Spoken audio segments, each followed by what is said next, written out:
Bem, boa noite, Daniel, boa noite, Carlos, boa noite, Jaqueline. Essa não é uma luta qualquer. Dentro de um projeto democrático e popular de reconstrução do país, nós temos que enfrentar três adversários na área da educação.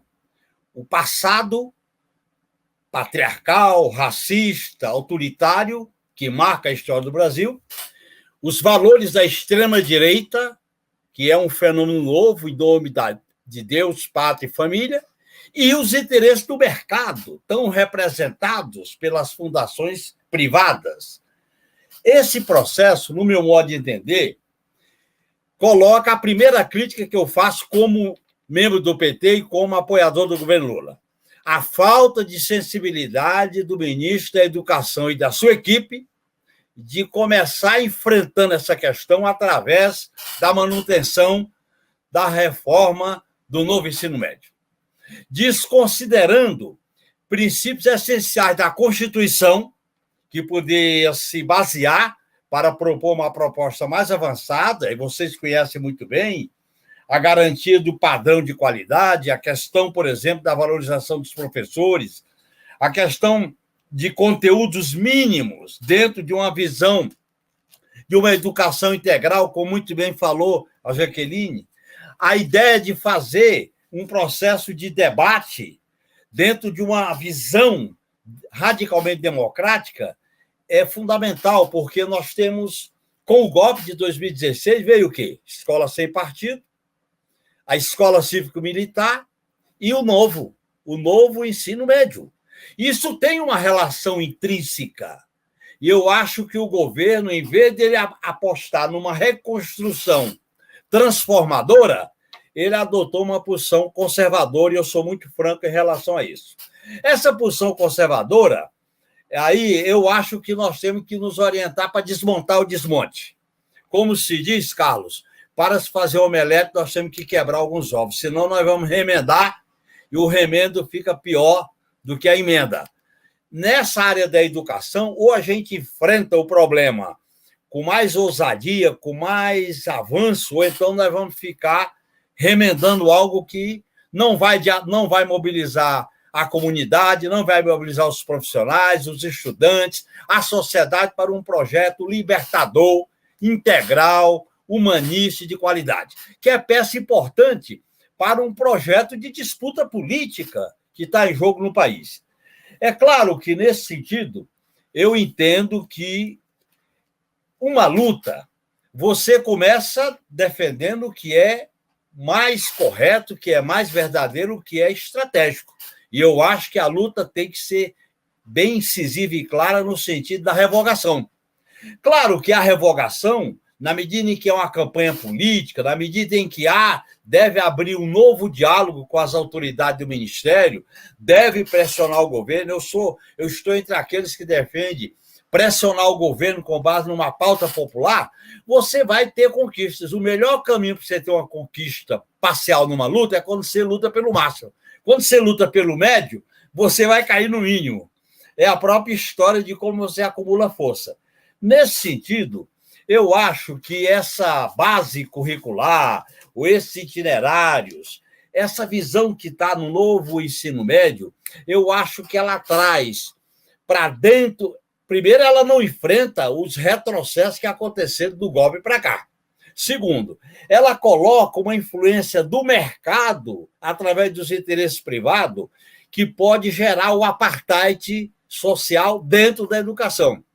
Terceiro, você não vai mobilizar a comunidade de professores, de estudantes, para uma reviravolta transformadora numa área-chave.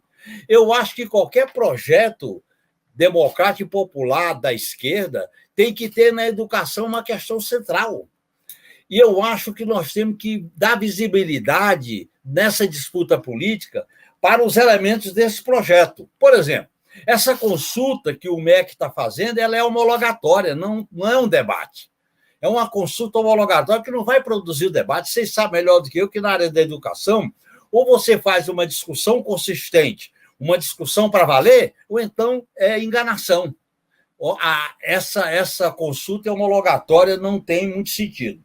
A revogação, ela devia ser ela devia abrir um novo processo que tem a ver com os pactos, com os fóruns, com as próprias conferências e mobilização política para a reconstrução numa área sensível que é a educação.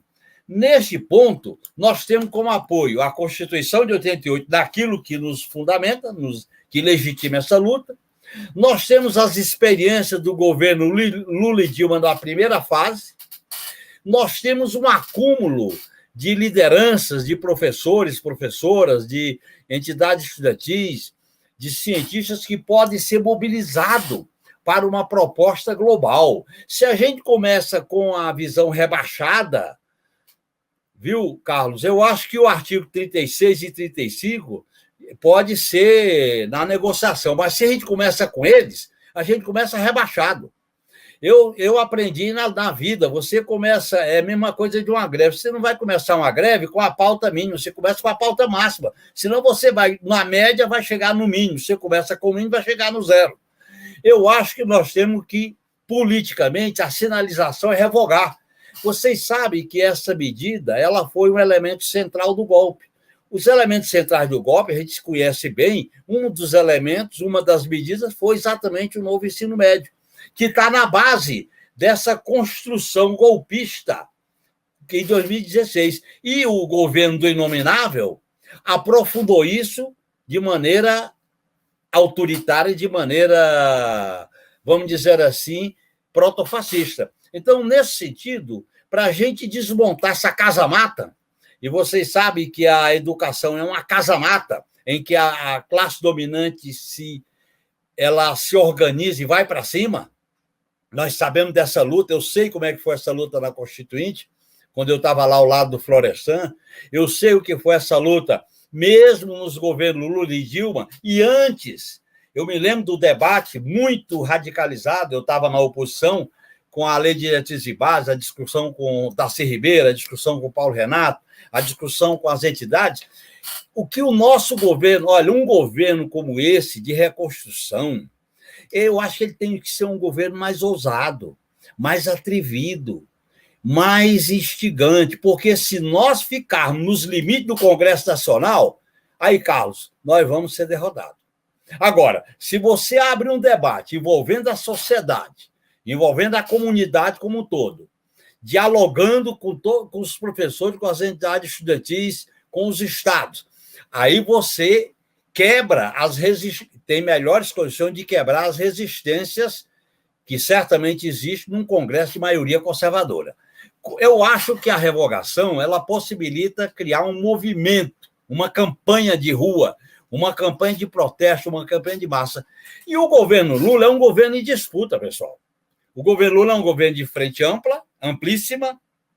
E se não houver uma disputa em temas sensíveis, vocês estão vendo aí o problema, por exemplo, do juros, vocês estão vendo o problema, por exemplo, da reforma tributária. E o meu amigo Haddad vai dizer que a reforma tributária é neutra. Como é que você vai dizer que a reforma tributária é neutra numa sociedade de classe? Neutra coisa nenhuma.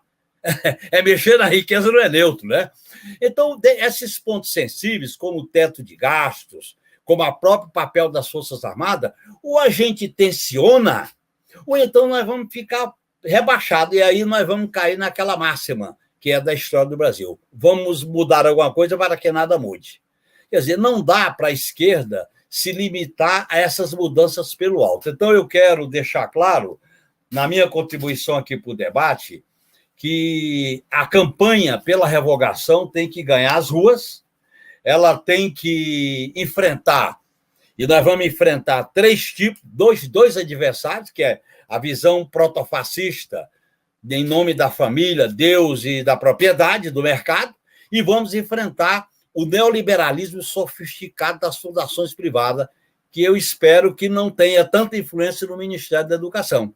Como é que eu posso desconsiderar o peso da Fundação Lema, o peso da Fundação Bradesco, o peso da Fundação Globo, da Fundação Itaú, da Fundação Ayrton Senna? Não posso considerar. Agora, isso não é parâmetro para um governo democrático e popular que foi eleito com uma promessa de reconstrução, com uma promessa de transformação. E numa área sensível como essa, olha, pessoal, você mexer com corações e mentes, você mexer com o futuro do país, você mexer com a esperança, e a política ser portadora desse futuro e do desejo, a esquerda tem que colocar nas suas prioridades a educação.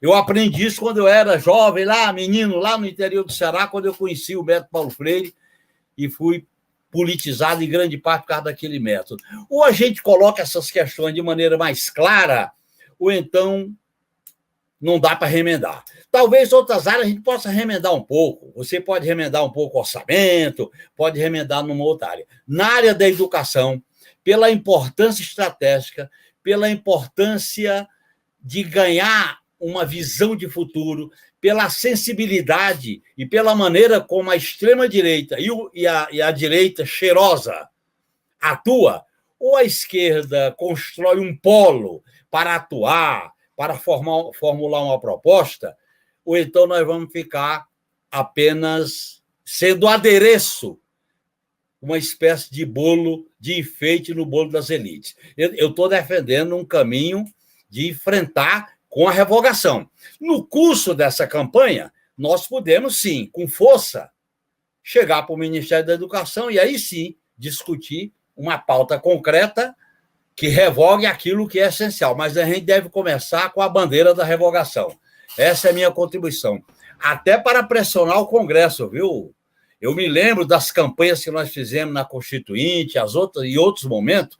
A gente, quando começa da rua para o Congresso, das ruas para o Congresso, a gente começa no máximo, a gente começa na pressão, a gente começa no tensionamento.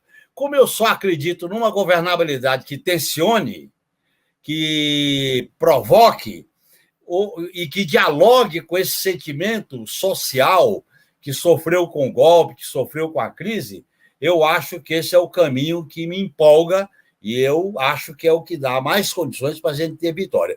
Ou uma vitória total ou vitória parcial. Muito bem, José Genuíno, nosso mestre aqui, grande professor, e que, olha, o Paulo Freire estaria muito orgulhoso, viu, agora, porque certamente, aliás, você deve ter convivido com ele, né? Mas certamente ele estaria exatamente na mesma posição que você, Genuíno. Então, é uma honra estar aqui contigo. E eu passo a palavra agora a Maria Fernanda Passos, nossa Mafê, para a gente ler os superchats e fazer a segunda rodada aqui da nossa super live, do último bloco da nossa super live, depois dessa aula do professor Genuíno. Vamos lá, então, Leonardo Palhares diz, dias 10, 11 e 18 de abril, debateremos o NEM, o novo ensino médio, na Ampul, Minas Gerais. Canal da Ampul, Minas Gerais, o professor Rudahit e a deputada Ana Júlia Ribeiro estarão conosco para reflexão. O Roque Vinícius, novo ensino da Idade Média. A Rita Luiza Pérsia, bravo, Sofia, muito claro ainda para a professora Sofia. A Bia Carneiro, não é desinteresse, é dificuldade e não há apoio de reforço escolar, mas o sistema anterior exige nota em tudo. A Jane Ribeiro, bravo, Keila, educação decolonial, ainda para a professora Keila. Vanderlei Teixeira, professora Sofia, no Fundamental, os adolescentes trabalham para ajudar a família. A Bia Carneiro diz que a população negra dos Estados Unidos atinge mais a classe média alta e a riqueza. E lá você tem itinerários, mas com as matérias certas, não essa bagunça que ficou aqui. Ela também diz, mas você não pode salvar, entre aspas, mais os alunos? A Rosana Ribeiro, live histórica, precisamos colocar em prática tudo e além do que foi apresentado aqui. Parabéns, DCM, e parabéns a todos os envolvidos. Cantônia, professor Daniel, qual o seu contato institucional? Daniel, ao final da live, pode passar. Jane Ribeiro, tem EJA de tempo integral? Imagine. A Simone Cavalcante, hashtag revoga NEM. A Marina Teles, queria saber o que o Haddad acha do NEM que detona a menina dos olhos dele, os IFES, contradição dentro do PT. Catarina Gomes, parabéns, DCM, por reconhecer a relevância dessa temática. Neia Leal, Daniel, comente o que solicitei no bloco anterior. Nossa, eu já não sei o que a Neia solicitou. Se ela puder colocar de novo aqui no chat, eu falo com certeza. Andréa Caldas, muito bom rever e ouvir José Genuíno e Jaqueline. Alessandra Nóbrega, a educação do ensino médio na Paraíba é um desastre, não há nenhum material didático, faltam todos os tipos de recursos, tempo integral, uma precarização absoluta. O Evandro FGD, ouça a música Pátria Corrompida, Máfia Green Disc. Demian Cunha, mas, Mol, a equipe de transição do governo Lula para a educação foi tomada por fundações. A participação pública foi diminuta. Como explicar isso quando o presidente tem a caneta e o dou para ajustar? A Bia Carneiro diz ainda, não precisa tirar, mas se o aluno não estiver conseguindo, tem que manter esses novos mecanismos de salvar o que ele é bom. Não é o fim do mundo não fazer física, o fim do mundo é largar a escola. O Emerson Araújo diz, a equipe de transição na educação discutiu este tema sobre o NEM, professor Daniel, e qual foi o encaminhamento para o presidente Lula sobre este tema? A Diná Drummond, um grande genuíno, só há uma saída agora, revogação. E o Alisson Cipriano Pereira, precisamos estipular na base comum, no mínimo 2 aulas para essas disciplinas. Nos estados, a quantidade ficou submetida aos interesses políticos. Escrevo sobre isso no mestrado, revoga nem já. Agora sim podemos... A Aline chegou aqui, a Aline Kerber. Baita live, já estamos na Aline Kerber, lá das Mães e Pais pela Democracia, no Rio Grande do Sul. Já estamos na campanha, na luta com a Associação Mães e Pais pela Democracia. Abraços para todos, em especial Daniel e Jaqueline. Agora sim podemos ir para as nossas considerações finais, Daniel. Bom, antes de entrar nas considerações finais, só dizer uma questão importante. Fui da equipe de transição, como todos vocês sabem, e o tema do ensino médio foi o grande tema. Aquilo que o Artestes falou foi exatamente o que ocorreu. A defesa não era só das fundações empresariais, era também dos governos estaduais, inclusive de governos do Partido dos Trabalhadores. É importante frisar isso, porque se trata de uma informação que é pública, já porque os próprios governadores têm feito a defesa do ensino médio. Agora, os problemas concretos estruturais foram esses que o Genuíno apresentou. Na transição, a Jaqueline, eu ligava para ela quase todo dia, numa época, depois quase toda semana. A Jaqueline foi uma grande parceira, ela acompanhava os relatos ali. O que ocorreu concretamente foi uma tentativa de aniquilação do debate sobre o ensino médio para fazer com que ele não ocorresse.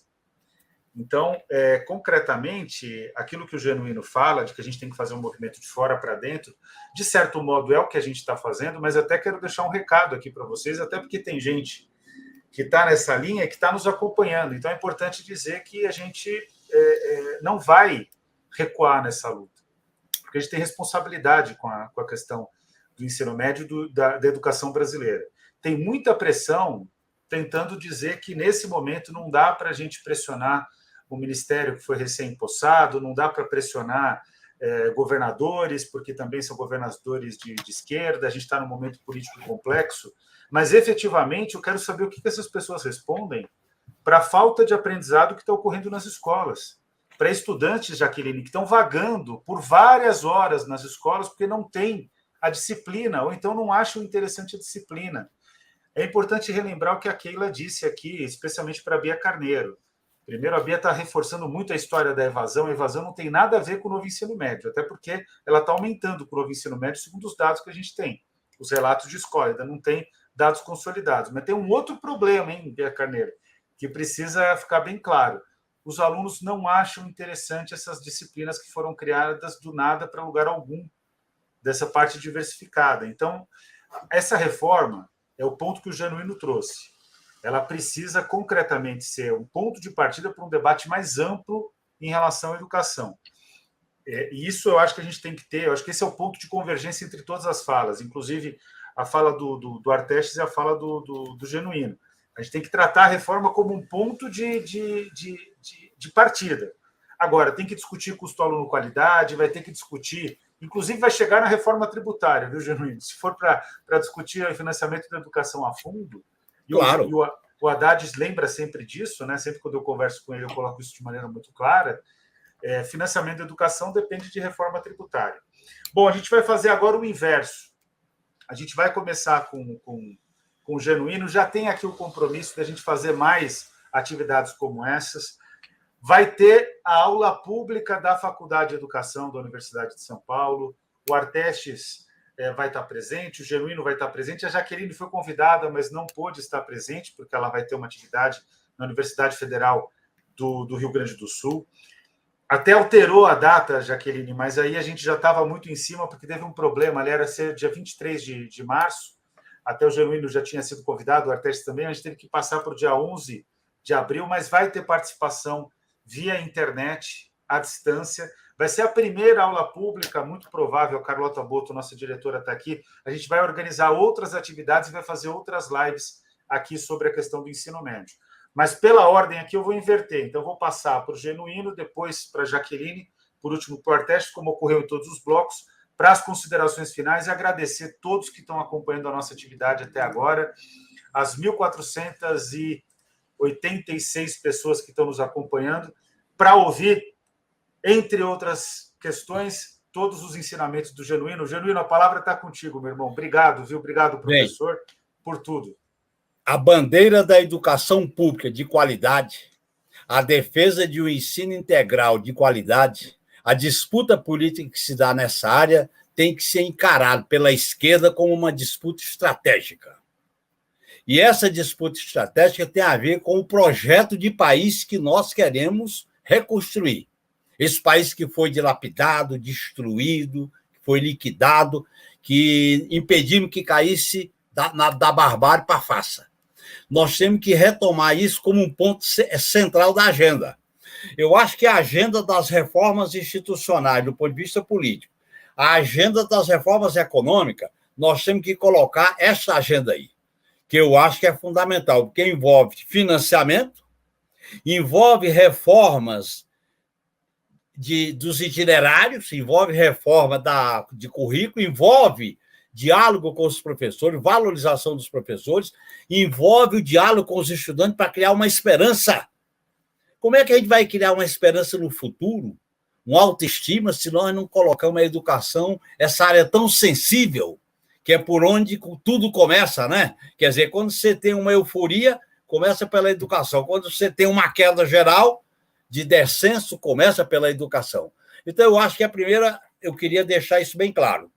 Não, isso não é uma campanha qualquer, é uma campanha muito importante, e um governo, e eu sou o governo Lula, um governo de esquerda, que tem uma frente amplíssima, nós temos que colocar dentro dessa frente amplíssima um polo à esquerda que assuma essa bandeira da revogação do novo ensino médio e faça um enfrentamento com o governo, no enfrentamento democrático, e busque nesse enfrentamento, sempre dialogando com a comunidade, com os estudantes, com os professores, com os cientistas, com as professoras, sempre colocando a necessidade dessas pessoas serem incorporadas. Não pode ser uma negociação só entre a cúpula dos partidos da governabilidade do governo com o Congresso Nacional. Essa governabilidade tem que colocar um terceiro elemento, que é a sociedade civil na maneira de enfrentar a crise da educação que o novo ensino médio aprofunda. Não resolve e aprofunda essa crise, do meu modo de entender. Eu queria agradecer a oportunidade de estar nessa campanha, nessa luta. Essa questão sempre mexeu comigo, desde quando eu iniciei a política com o Paulo Freire, lá no Ceará, até depois, quando eu também fui professor de cursinho, porque eu não podia dar aula, porque eu não me formei. A ditadura não me deu a condição de ter título de doutor, que era o grande desejo do meu pai. E eu fui parlamentar e sempre acompanhei essas questões relacionadas com a educação. Acompanhava, que não era minha área específica, mas acompanhava. E quero terminar dizendo que eu aprendi muito quando eu convivi na Constituinte com o professor Florestan Fernandes, que eu quero, inclusive, fazer essa lembrança dele, como Paulo Freire, como muitas pessoas que tiveram um papel tão importante nessa discussão. São os idealistas. A luta tem que ter idealistas, a luta tem que ter utopistas, a luta tem que ter sonhos. E nós estamos numa época muito difícil. Vamos resgatar o futuro e os sonhos para a gente se estimular para as nossas campanhas, porque tem muita gente que dá razão aos argumentos, mas não está mobilizado. Nós temos que mobilizar vontades, corações e mentes para a luta, que é possível ganhar essa batalha.